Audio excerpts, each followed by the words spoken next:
Antes, hacer los impuestos significaba usar al mismo preparador que tu familia. Pero, ¿realmente era lo más conveniente? Ahora hacer impuestos es tener un experto bilingüe de TurboTax ideal para ti, que solo presentará tu declaración cuando sea 100% precisa, garantizado. Ahora los impuestos se hacen así. Intuit TurboTax. Consigue un experto ahora en turbotax.com/español. Expertos bilingües solo disponibles con TurboTax Live. Consulta los detalles de la garantía en turbotax.com/garantías.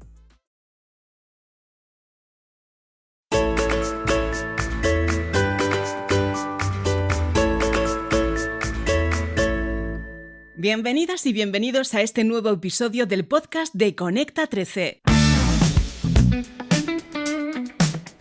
Hoy tenemos un programa muy especial. Tenemos la suerte de contar con dos referentes del ámbito educativo inclusivo, Lara Crespo e Isabel Rivero, autoras del curso Estrategias Prácticas para Implementar el DUA. Este curso online es una propuesta transformadora que combina reflexión y práctica para introducir a docentes en el diseño universal para el aprendizaje, DUA. Durante este episodio exploraremos junto a Lara e Isabel, gracias a su amplia experiencia profesional, cómo el DUA puede transformar la manera de enseñar y aprender y qué pueden esperar quienes participen en su curso. Si alguna vez te has preguntado cómo personalizar tu enseñanza para que nadie quede atrás, este episodio es para ti. Quédate con nosotras y descubre cómo el DUA puede ser el motor del cambio en tu aula. Lara Crespo es consultora educativa, formadora de profesorado y experta en accesibilidad digital y entornos de aprendizaje inclusivos. Con más de 10 años de experiencia, trabaja con la Xunta de Galicia en competencias digitales y lidera el equipo de JAMMAT en España. Además, es cofundadora de la asociación En la Última Fila, un proyecto que busca reducir el abandono escolar mediante metodologías innovadoras como el Design Thinking. Lara es directora en Biología Molecular y combina su sólida formación con su pasión por la equidad educativa para construir aulas inclusivas donde todo el mundo pueda participar plenamente. Isabel Rivero, por su parte, es consultora educativa y formadora con más de 8 años de experiencia en gestión de proyectos, diseño universal para el aprendizaje y prácticas educativas basadas en investigación. Ha colaborado con instituciones como Educaisa, JAMMAT y la Fundación Princesa de Girona, diseñando estrategias y talleres para reducir desigualdades, potenciar competencias socioemocionales y apoyar a docentes. Isabel es licenciada en Traducción e Interpretación y Relaciones Internacionales, además de tener un máster en Educación. Actualmente cursa un diploma en Psicoterapia, conectando su interés por el bienestar emocional con su labor educativa.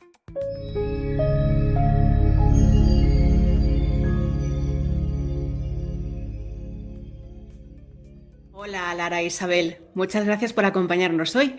Si os parece, comenzamos directamente con algunas preguntas para que la audiencia os conozca mejor y entendamos qué hay detrás del curso que habéis diseñado. En primer lugar, queríamos preguntaros qué es exactamente el DUA y por qué es importante para el profesorado actual.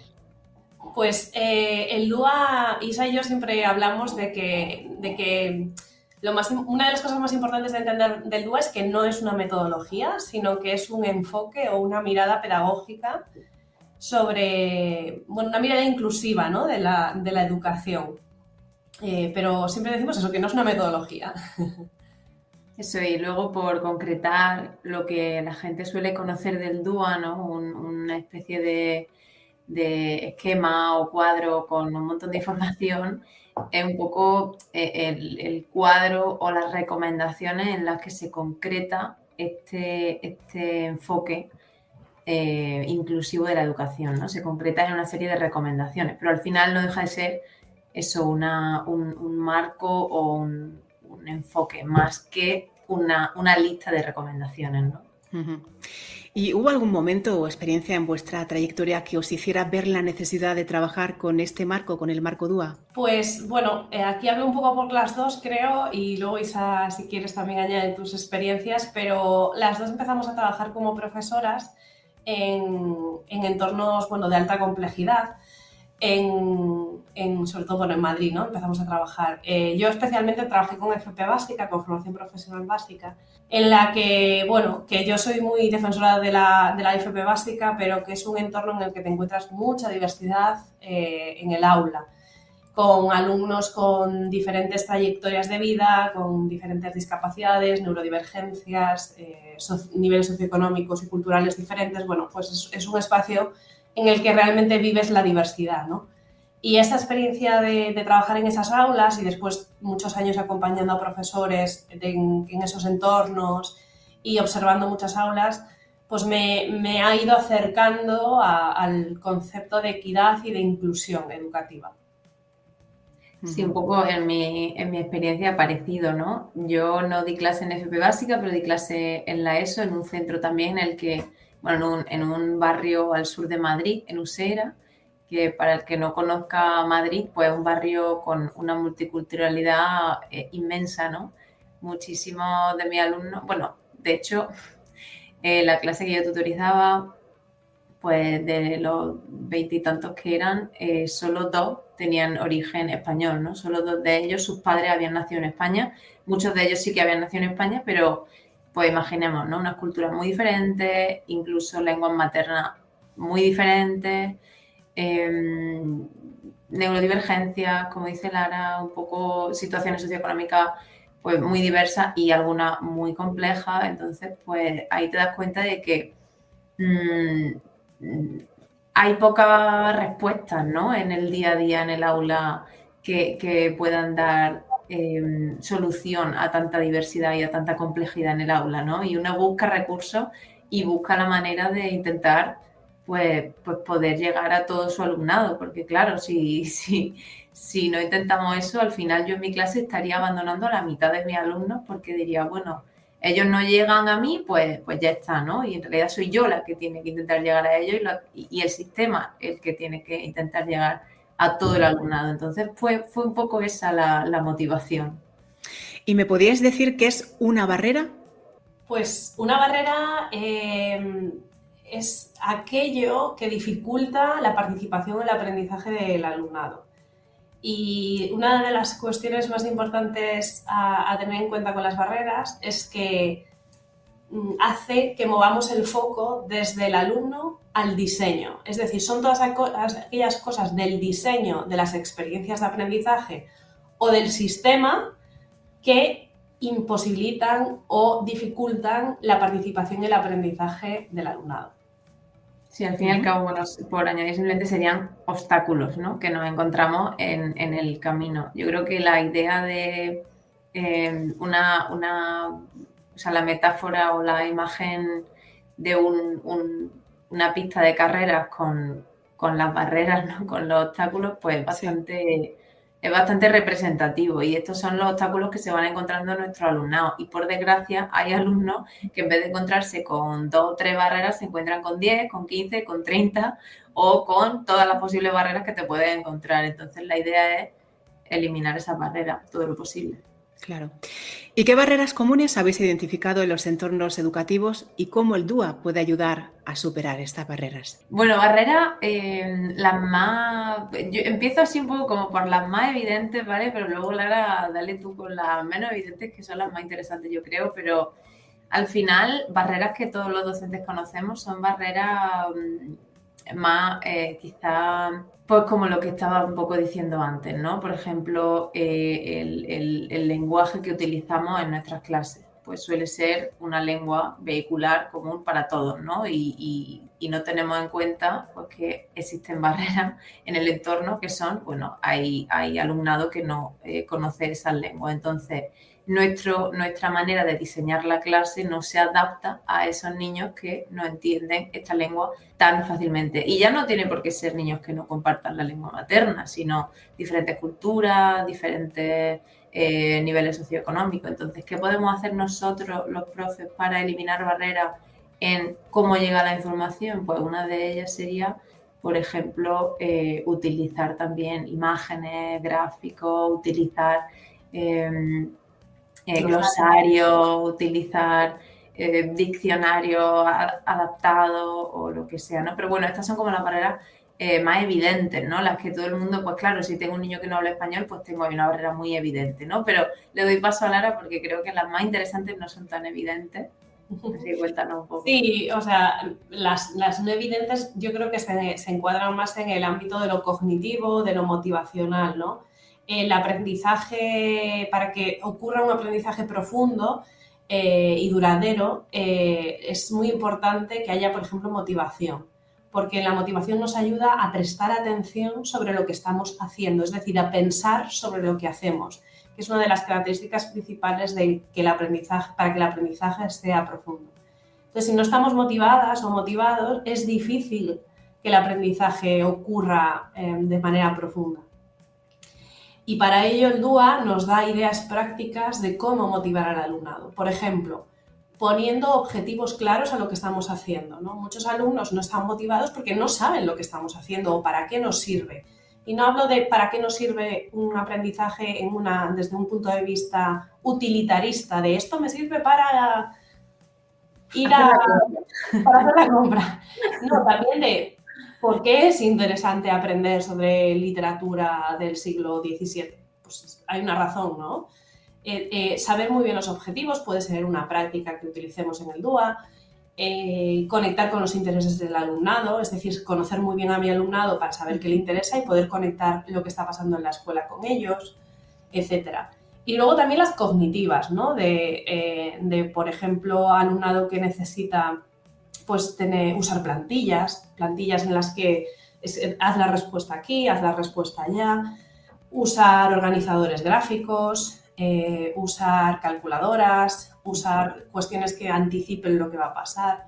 Todo esto es muy importante. A veces no es tan visible como lo que dice Isa, o por ejemplo, pues un alumno que tiene una discapacidad física o una dificultad de movimiento, que es muy evidente, lo vemos muy evidente.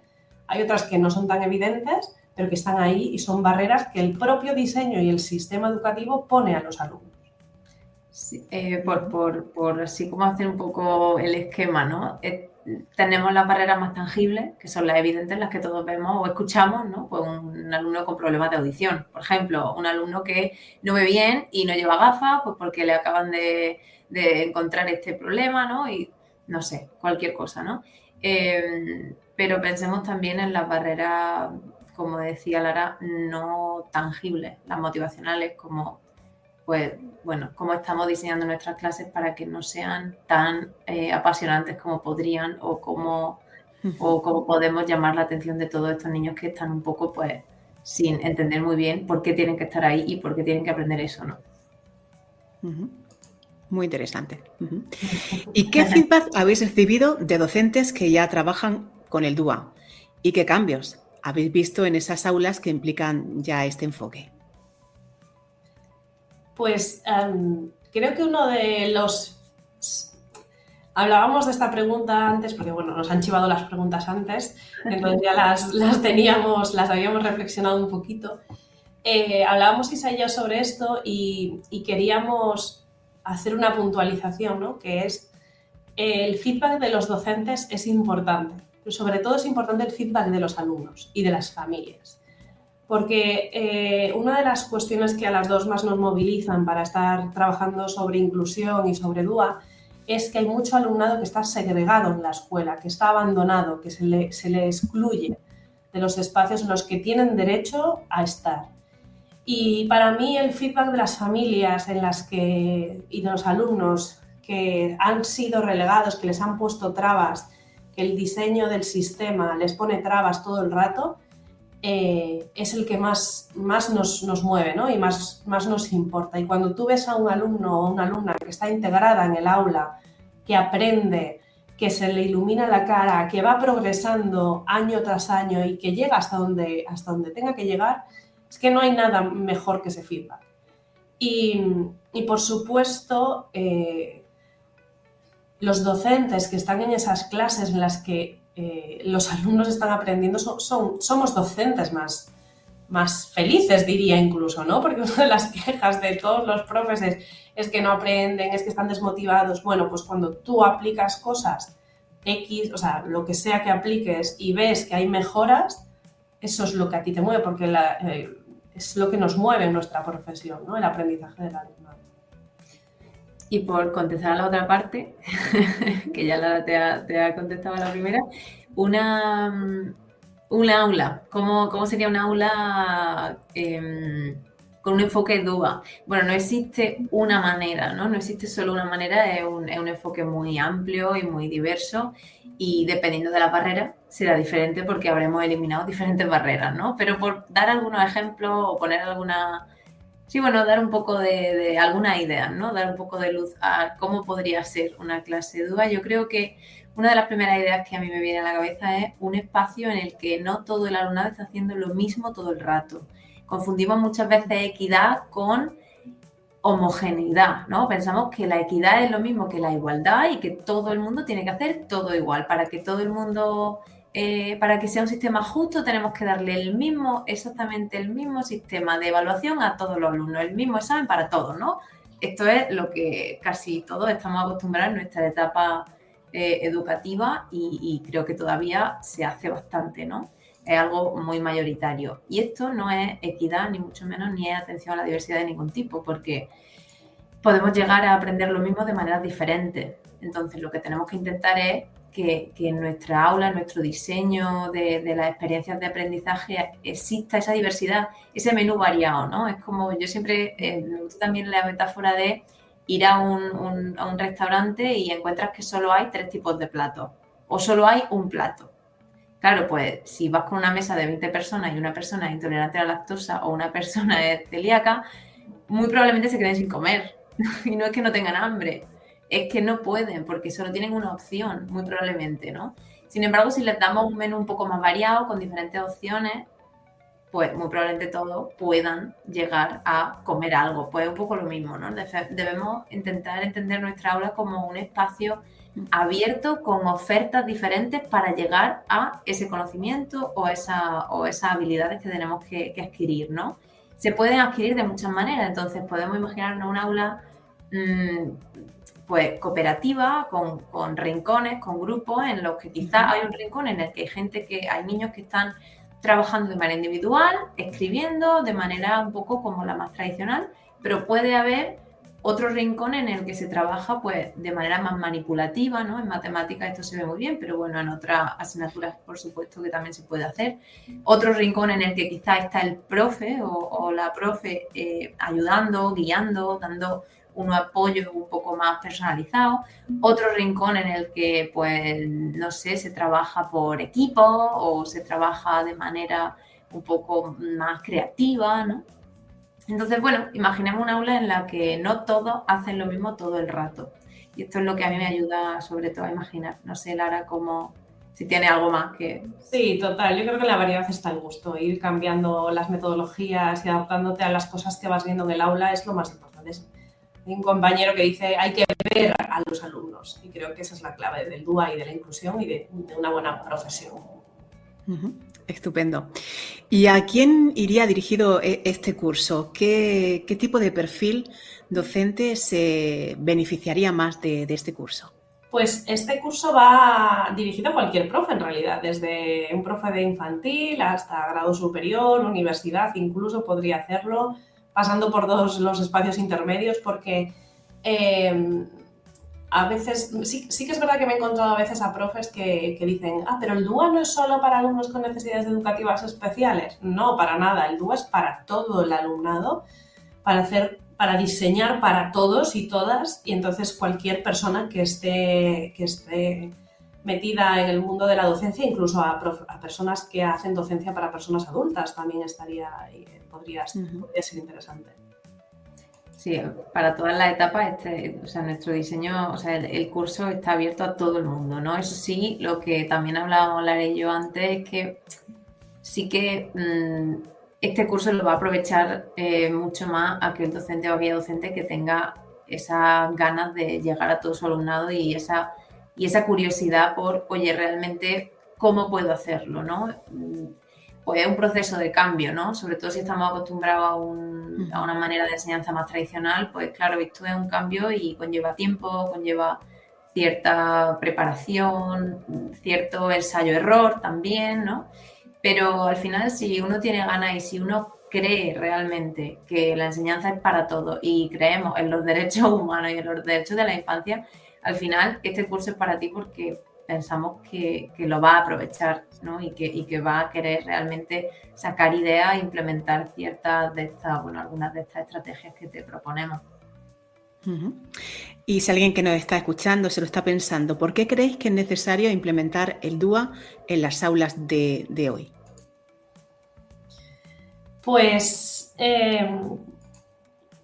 empiezo por el hoy. Tenemos un abandono escolar altísimo, de los más altos de los países de nuestro entorno.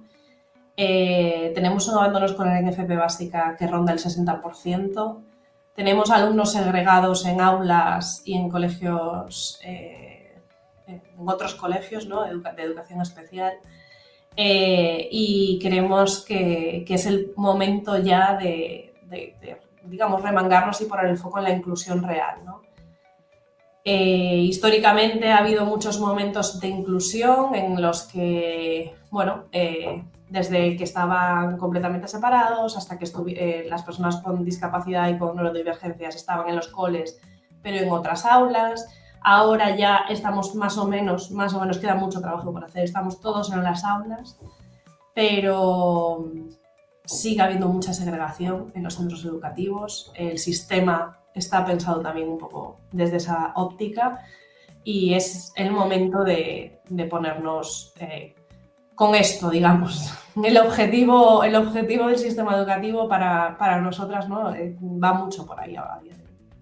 Sí, luego por complementar, la labor docente y de enseñanza nunca se acaba. O sea, lo que decía Lara, al final si pones el foco en los últimos 100 años en España, el trabajo que se ha hecho para que la escolarización llegue a prácticamente el 100%, que es donde estamos ahora, ha sido inmenso y se ha logrado, ¿no? Podríamos decir que en los últimos 100 años, pues dependiendo de la región de España, ¿no? Pero hace 100 años a lo mejor la escolarización rondaba o la alfabetización rondaba el 30% o menos, ¿no? Depende de la región, pero sobre todo en el sur de España, ahí de donde yo soy.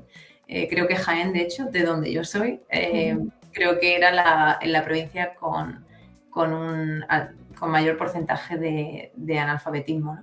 Pero bueno, el caso es que en estos últimos 100 años pues se ha conseguido un logro inmenso que es casi el 100% de escolarización. Vale, ya tenemos casi el 100% de personas yendo al colegio y además yendo al colegio durante muchos años, hasta los 16, ¿no? Obligatoriamente. Sin embargo, por lo que comentaba Lara, no todos están aprendiendo. Entonces, bueno, hemos conseguido que vayan al colegio, ahora ¿cómo conseguimos que aprendan? Y que aprendan todos, no solo unos cuantos, no solo los que tienen la suerte pues, de o no tener ningún tipo de discapacidad o ningún tipo de divergencia o tener un entorno socioeconómico que les permite, ¿no? Pues tener los privilegios para poder dedicarse a estudiar por las tardes o sus familias pues, pueden apoyarlos de alguna manera, ¿no? Entonces, bueno, pues esto es el motivo, porque siempre tenemos que seguir mejorando y la educación en este país pues tiene que seguir mejorando. Yo, por matizar, o sea, por sumar también a lo que estábamos diciendo, porque son derechos humanos, es decir, atender y diseñar a todos y a todas son derechos humanos y los derechos humanos no se discuten, están y hay que cumplirlos. Bueno, y ya para finalizar, ¿qué tiene de especial este curso y cuál creéis que es vuestro punto fuerte? Bueno, a mí me gusta pensar, espero que lo hayamos conseguido, ¿no? Humildemente creo que sí, pero bueno, ya nos lo dirán los profes que hagan el curso y nos den feedback y nos cuenten. Yo creo, pero sobre todo nuestro foco ha sido ¿no? Creo que lo hemos conseguido, pero bueno, un equilibrio queríamos encontrar entre presentar un contenido muy complejo y muy profundo de una manera que no sea sobresimplificada, porque corremos el riesgo de hacerlo tan práctico que estemos vendiendo una receta de añade 30 gramos de azúcar y te saldrá, ¿no? Y esto no es así, no es una receta, no es algo que uno puede sumar 1 más 1 y como por arte de magia ya todos los alumnos aprenden. No es fácil, es un trabajo complejo y por eso sabemos que hay que acompañar mucho a los docentes en este proceso, pero queremos buscar ese equilibrio entre ofrecer herramientas prácticas que un docente pueda leer y pueda decir, vale, esto sí lo puedo hacer mañana en mi clase. O sea, esto yo puedo llegar, lo puedo planificar y lo puedo implementar y puedo medir los resultados, puedo saber si esto me ha funcionado. O sea, queríamos que fuese algo práctico, algo muy, muy, muy bajado a tierra y muy centrado en el aula, que el profesor no esté leyendo teoría demasiado tiempo, ¿no? Pero a la vez no sobresimplificarlo, sino utilizar esa práctica y esa estrategia como una inspiración y una puerta de acceso a este mundo tan amplio que es el DUA y sobre todo a la inclusión educativa.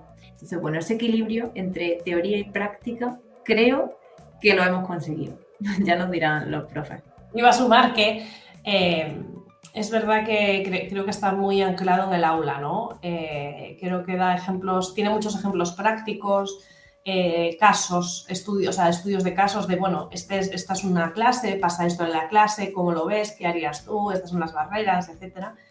Y creo que esto le da hemos conseguido no hacer que no sea abstracto, pero también intentando ser muy fieles a lo que decía Isa, es importante la reflexión y la contextualización, y no queremos que sea una receta, porque no creemos en las recetas en educación.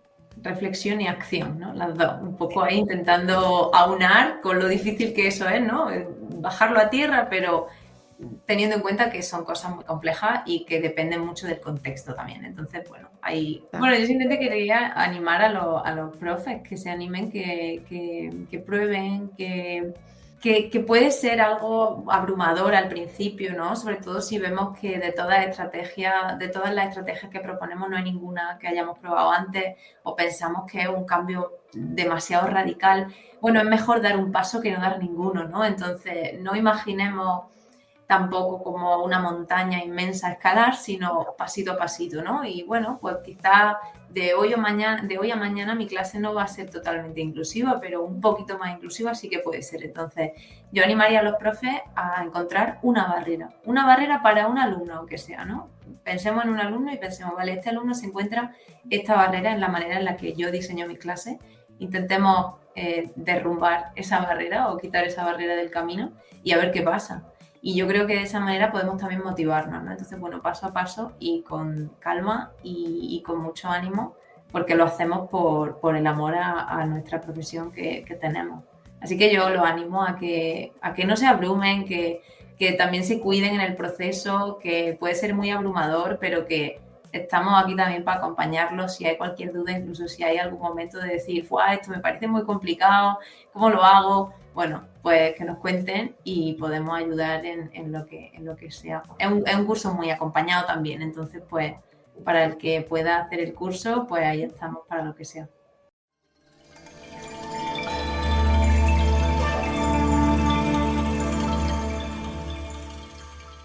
Muchísimas gracias, Lara e Isabel, por compartir vuestro tiempo y experiencia con nuestra audiencia. Estamos seguras de que muchas personas se sentirán inspiradas a dar el salto hacia un aula más inclusiva. Para quienes quieran saber más sobre el curso, podéis acceder a toda la información e inscribiros en la web conecta13.com.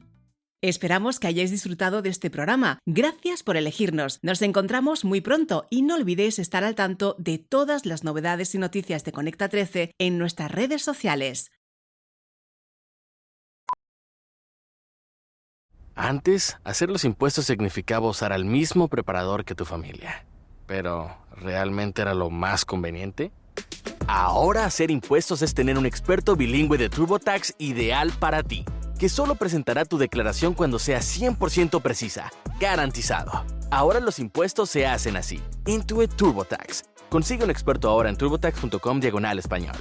Expertos bilingües solo disponibles con TurboTax Live. Consulta los detalles de la garantía en turbotax.com/garantías.